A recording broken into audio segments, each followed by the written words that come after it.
네, 감사드립니다. 오늘 주신 하나님의 말씀은 우리 믿음의 부활이라는 제목으로 마가복음 16장 1절에서 6절까지의 말씀 가지고 말씀의 인사를 나누고자 합니다. 교회 내지는 신앙생활 가운데서 가장 강조되는 것이 무엇이 있을까요? 라고 질문하면 단연코 믿음이라고 할 것입니다. 여타 다른 종교들보다 그리스도교는 믿음이라는 단어를 매우 강조합니다. 이 믿음이라는 개념이 다른 종교의 개념들보다 크고 더 넓은 의미를 갖고 있기 때문입니다. 그리고 이 믿어야 한다라는 이 내용을 많이 강조하고 있기 때문에 더욱 그럴 것 같습니다. 그래서 보통 신자라고 할 때 기독교 신자들을 대표적으로 말하곤 합니다. 기독교의 기본 교리를 믿는 사람들을 일컬어 보통은 신자이고, 신자의 교리적 생활을 신앙생활이라고 할 것입니다. 그래서 당연히 교회 안에서 믿음을 강조하는 것은 자연스러운 것처럼 보입니다. 어려운 일이 생길 때 믿음으로 이겨내세요 라고 하거나, 교회 생활을 등한히 할 때 믿음을 굳건히 하세요, 또는 성서와 교회의 가르침이 이해가 되지 않을 때 믿음으로 받아들이세요와 같은 말을 흔히 사용합니다. 어려운 가운데서도 교회 생활을 굳건히 하면 저분은 믿음이 좋아라고 말할 것입니다. 그리고 설교자들은 믿습니까? 또는 믿으시기 바랍니다 와 같은 말을 자주 합니다. 기도 가운데도 믿습니다. 사도신경에도 나는 믿습니다로 신앙 고백을 시작합니다. 이처럼 교회에서 대부분 믿기 위함이고, 그리고 믿어야 하는 것을 이야기하고 또 강조하고 있습니다. 오늘 본문 말씀은 예수 그리스도의 빈 무덤을 묘사하고 있습니다. 세 여인이 예수님의 무덤을 찾아왔는데 그 여인들의 걱정과는 달리 돌문은 이미 옮겨져 있었고, 거기에 웬 흰옷 입은 청년이 예수께서 여기 안 계시다라는 증거를 보여주고 있습니다. 왜 여기서 찾느냐고 오히려 되묻는 것이죠. 부활에 관련된 부분과 오늘 본문과 관련된 신학적인 논쟁 또는 성서 해석은 아주 다양하게 많이 나올 것입니다. 누군가가 예수께서 다시 살아나셨다는 것을 보았다, 또는 부활했다고 거짓말한다고 할 것이다, 마치 마태복음에서 표현하는 것처럼요. 6월절에 너무 급해서 아직 사망하지도 않은 예수의 시체를 돌무덤에 넣었기 때문에 살아서 움직였다. 그럼 그 돌문은 또 어떻게 열었느냐? 이 사건이 역사적 사실이라거나 또는 우리의 인간의 생각으로 이해할 수 없는 초월적 사건이라든지 너무나 많은 설명들이 있을 것입니다. 그 안에는 아주 뛰어난 신학적 해석들도 있을 것이고, 우리의 신앙을 고무시킬 수 있는 혁신적인 내용도 있을 것이고, 우리의 신앙 생활을 들여다볼 수 있는 실존적인 내용들도 담겨져 있을 겁니다. 이런 것들은 어쩌면 우리 안에 믿음이 없다 해도 관심만 갖고 그것을 조사해보고 찾아본다면 우리의 논리적 사고가 한층 높아지는 느낌을 갖게 될 것입니다. 믿음의 사람들 속에 있는 자신을 발견하게 만들기도 할 것이고, 사회 구성원으로서의 신앙인을 생각하게 될지도 모릅니다. 이것들은 모두 부활의 사건을 내가 개인적으로 믿지 않아도 가능하다는 이야기입니다. 부활을 믿고 신앙생활하거나 부활을 믿지 않은 채 신앙생활하나 그닥 큰 차이가 없는 점에서 그런 설명들은 가능하게 될 수 있습니다. 그렇다면 우리가 믿는 것이 과연 무엇일까요? 제가 이런 질문을 드릴 때 어쩌면 기억하시는 분들이 계실지도 모릅니다. 그런 기독교의 믿음의 절정이라고 할 수 있는 것이 바로 부활입니다. 그래서 기독교는 안식일이 아닌 주일을 함께 모이고 그리고 공동 예배를 드리게 되는 것입니다. 물론 요즘처럼 우리가 상황에 따라서 가정에서 예배를 드릴 수도 있고 또 날짜를 변경해서 예배를 드릴 수도 있겠죠. 하지만 기본은 안식 후 첫날 주일을 맞이하는 그날 예수 그리스도의 부활을 기뻐하며 찬양하며 감사하는 날이 바로 주일, 그리스도교의 주일 예배가 되는 거죠. 기독교의 신앙의 중추는 뭐라고 해도 예수 그리스도의 부활입니다. 예수 그리스도의 부활이 곧 믿음의 핵심입니다. 그래서 이제 많은 사람들이 부활을 설명하고 있습니다. 부활을 목격한 사람이 있다거나 돌아가신 분들이 살아나셨다거나 도마처럼 현세에서 우리가 경험할 수 있는 많은 것들을 가지고 설명하려고 하고 있습니다. 그러나 여기에서는 방법론적인 차이가 있는 것 같습니다. 보통 알미라는 것은 이러한 과정들을 통해서 도달하게 됩니다. 이러한 증거를 찾고 자료를 찾고 이렇게 해서 알미라는 도달점에 도착하게 되는 것입니다. 그러나 믿음은 전제입니다. 시작점이라는 뜻입니다. 많은 사람들이 알미에 도달하는 그 익숙한 방식으로 믿음에 도달하려고 한다는 것입니다. 그렇게 되면 설명이 아니고 오히려 또 다른 무언가를 해명해야 하는 문제가 생기게 됩니다. 물론 제가 믿음이 부족해서 그런지 모르겠지만 저조차도 그런 부분에서는 의심이 생깁니다. 만약에 그러니까 지식의 방식으로 나가게 된다면 의심이 생길 수밖에 없습니다. 그러다 보니 고민하게 되는 것이 믿음이라는 영역입니다. 지금 우리의 세계는 지식이라는 알미라는 영역에서 모든 것을 사고하고 그런 방식으로 살아가고 있지만 이 부활의 사건은 믿음의 영역 안에 들어가 있는 것입니다. 믿음에 대해 생각할 수밖에 없습니다. 예수 그리스도의 부활 사건은 특히나 이 믿음의 영역에서 강조됩니다. 알의 영역에선, 지식의 영역에선 이것을 이해하기란 보통 어려운 것이 아닙니다. 이것을 안다고 하는 순간 지금까지 우리의 삶에, 우리의 지식에 모순이 나타나기 때문입니다. 그러나 이런 설명들은 예수 그리스도의 부활 사건을 딱히 부정하지 못할 정도이지 긍정할 수 있을 정도는 아니라는 겁니다.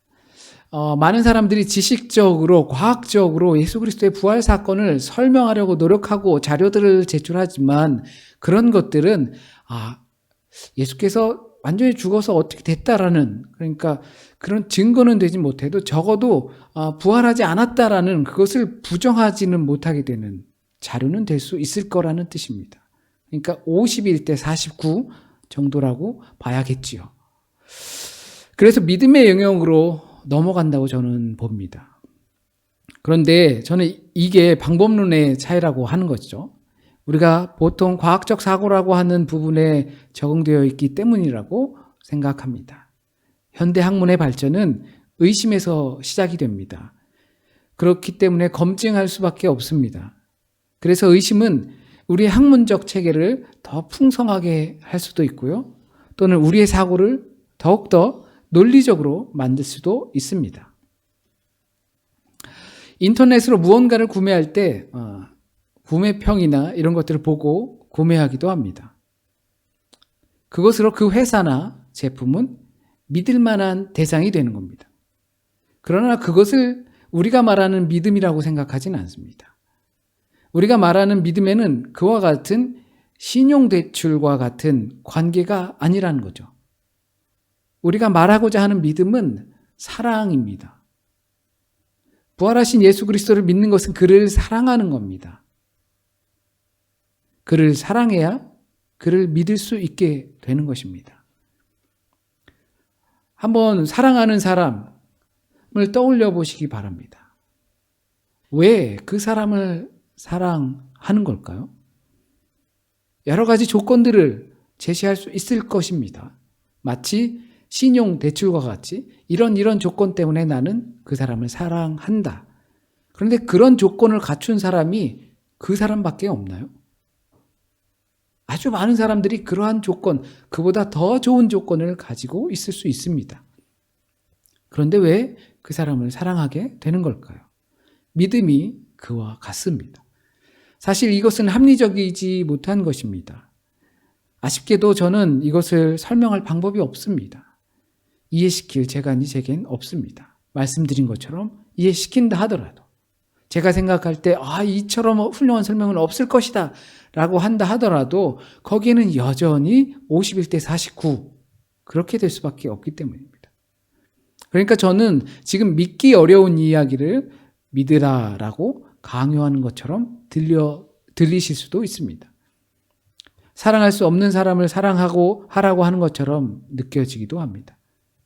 그러기에 여기는 믿음의 영역인 것입니다. 이러한 이해하기 어려운 부분들을 설명 또는 논리적 반박이 불가하게 설명하면 하나님의 능력을 믿게 될까요? 그것을 너무나 잘 알기 때문에 십자가의 도가 구원을 받는 우리에겐 하나님의 능력일 수밖에 없습니다. 그렇기 때문에 어떻게 그것을 믿을까라는 것에 우리 집중할 것이 아니라 믿으면 무엇이 달라지는가에 집중할 필요가 있습니다.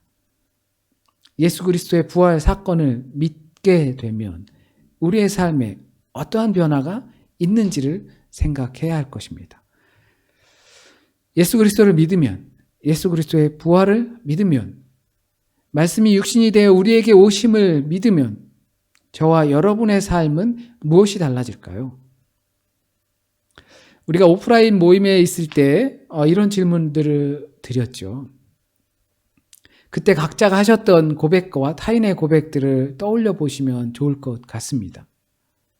예수를 믿으면 우리는 무엇을 얻고 또는 무엇을 주는 것일까요?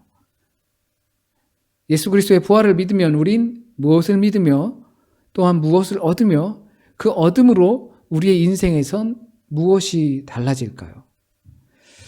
보통 이런 믿음에 대해서 이야기를 할 땐 선동이 조금 필요합니다. 믿으면 확 달라진다든지 좋은 게 생긴다든지 그래야 하는데 이렇게 하면 잘 믿을 수 있다. 뭐가 좀 화끈한 게 있어야 하는데요. 저 자신조차도 그러지 못하니까 선동이 안 됩니다. 믿음으로 어떠한 변화가 여러분에게 생겼습니까? 웬만한 분들이라면 이러한 믿으면 나에게 생기는 것들 영원한 생명이라고 떠올리실 것입니다. 그런데 이 부분도 역시 알매 영역에서는 설명이 불가능한 영역입니다. 역시 믿음의 영역이죠. 이러다 보니까 이해할 수 없으니 믿어라 라고 이야기하는 것 같기도 합니다. 믿음이라는 것이 개인적 또는 종교적 감정에 달려있는 것처럼 느껴지기도 합니다.